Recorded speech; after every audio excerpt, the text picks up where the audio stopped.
or the most dangerous form of manipulation, is the one you act out yourself, while being absolutely certain you're the victim. In dark psychology, this is one of the most powerful tricks your own mind can play on you. Carl Jung called it projection, and it silently destroys relationships, careers, and even your sense of reality. If you keep meeting toxic people, always feel gaslit, or find the same conflict repeating with different faces, this psychological trick is probably at work. In this video, I'm going to break down how this manipulation works, 3 signs it's controlling your life, and practical steps to stop it before it ruins another relationship. So what is this trick really? Projection is when your mind takes something you can't accept in yourself and sees it in someone else instead. It becomes a manipulation trick when your brain edits reality to protect your ego, even if it means casting someone else as the villain in your story. Here's how it works in 3 steps. First, you feel something uncomfortable: envy, anger, shame, insecurity, maybe even hatred towards someone. Second, your mind disowns it. It says, "That's not me, I'm not like that. I would never do that." And third, you suddenly discover that exact trait in another person, and you react to them instead of looking at yourself. The result is that you feel completely justified in your reaction. You're convinced you're just responding to what they're doing, when in reality, you're responding to parts of yourself that you've refused to acknowledge. That's what makes this form of self-manipulation so dangerous. It feels like clarity when it's actually distortion. Sign number 1, you have a repeating story that everyone else is selfish, fake, or toxic. Here's what this looks like in real life. You leave job after job saying, "They never appreciate me." But you never look at how you communicate your needs, or whether you actually set boundaries or advocate for yourself clearly.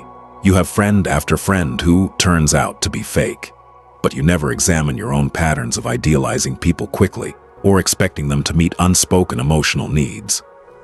You date person after person who ends up being a narcissist, but there's never any curiosity about why you keep choosing the same type of dynamic. If the cast of characters keeps changing, but the story stays exactly the same, everyone else is the problem and you're always the innocent victim, then your projection might be the main writer of your life story.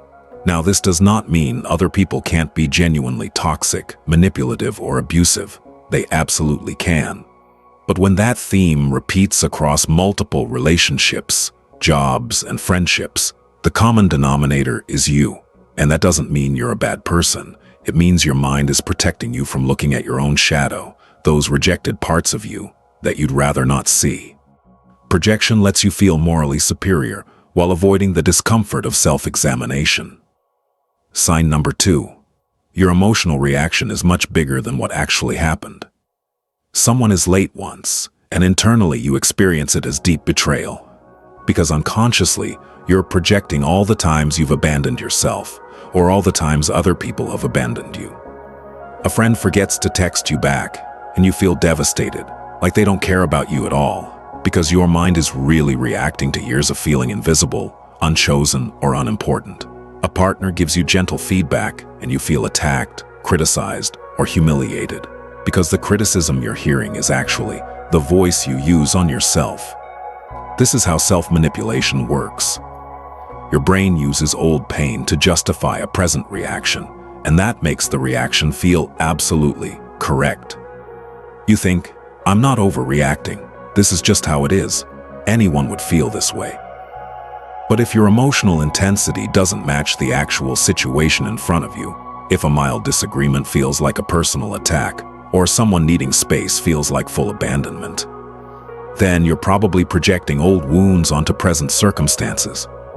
The behavior in front of you might be mildly disappointing or annoying, but your nervous system is responding as if it's a life-or-death threat, because it's linking today's moment to something much older and deeper. Sign number 3. You can't hold nuance about people. They're either all good or all bad. This is what Jung, and later depth psychology in general, connects with a kind of splitting of the psyche. Your mind can't tolerate complexity. The moment someone disappoints you, they instantly move from soulmate to narcissist in your mind. You go from idealizing them to demonizing them with almost no middle ground. They either love you completely or they're trying to destroy you. They either support your dreams unconditionally or they're secretly jealous and trying to hold you back. Projection turns complex humans into simple mirrors. You're not really seeing them. You're seeing the parts of you that you can't tolerate. If someone has a flaw you absolutely cannot stand, ask yourself, where am I capable of doing something similar, even in subtle ways? Maybe you hate people who lie, but you ignore the small ways you're dishonest with yourself. And maybe you can't stand selfishness, but you don't notice how often you prioritize your own emotional comfort over difficult but necessary conversations. It doesn't mean you're as extreme as the people who've hurt you. It means the trait exists somewhere in you as potential, and your mind would rather attack it out there than integrate it in here. So how do you break this trick? How do you protect yourself from this kind of psychological self-manipulation? Here are 4 steps to start reclaiming your projection. Step 1. Slow down the story. When you feel intensely triggered, pause and ask yourself, what am I accusing them of right now? And if you can, write it down. Be specific. Are you accusing them of being selfish, untrustworthy, disrespectful, controlling, emotionally unavailable? Name the charge. Don't soften it. Let it be as strong and dramatic as it feels in your body. Step 2. Turn it inward, but gently. Then ask, where in my life am I capable of doing something similar, even in subtle ways? This is not about blaming yourself, and it's not about excusing someone else's bad behavior. It's about reclaiming your shadow. Jung said that everything that irritates us about others can lead us to an understanding of ourselves. So if you're accusing someone of being emotionally manipulative, where do you bend the truth a little to avoid conflict?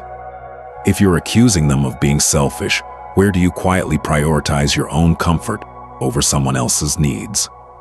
Again, this doesn't mean they aren't doing something wrong. It just means your reaction might be amplified by seeing your own disowned traits in them. Step 3. Get a reality check with someone grounded. Share the situation with a trusted, emotionally stable person and ask, does my reaction seem proportional to what happened? And be open to the answer. Sometimes they'll say, no, this person is actually treating you really badly. And that's important information. Other times they'll gently point out where your reaction might be more about your history than the current moment. That outside perspective can help loosen the grip of projection. Step 4. Practice the pause. Before you react, before the text, the long paragraph, the angry call, the cold withdrawal, ask yourself, what if I'm wrong about their motives? What if there's another explanation? This doesn't mean you ignore red flags or gaslighting. It means you create just a little space between impulse and action, so you're not acting out an unconscious script. The goal here isn't to prove that you're wrong and they're right. The goal is to recognize that your mind is trying to protect you using an outdated strategy. Projection often worked when you were a child, with limited power and no real way to set boundaries or leave unhealthy situations. As an adult, you have more options. You can self-reflect, you can communicate, you can set limits, you can walk away. The most dangerous manipulation isn't always what other people do to you. Sometimes it's the unseen way your own mind edits reality to keep you safe. As Jung pointed out, until you make the unconscious conscious, it will direct your life, and you will call it fate. Projection is one of the clearest examples of that. You think you're just describing reality, when you're actually describing your inner world, painted onto other people. If this resonated with you, you don't need to panic or shame yourself. Noticing projection is already a huge step toward integration. Maybe take one recent conflict in your life and run it through this lens. What was I accusing them of? Where might that trait live in me, even a little? And what would change if I owned my part instead of only focusing on theirs?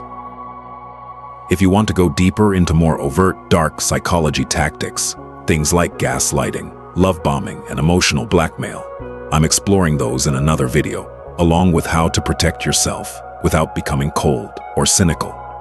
For now, thank you for spending this time reflecting on your own mind. If you found this helpful, feel free to stay with this work, revisit sections, or journal after this.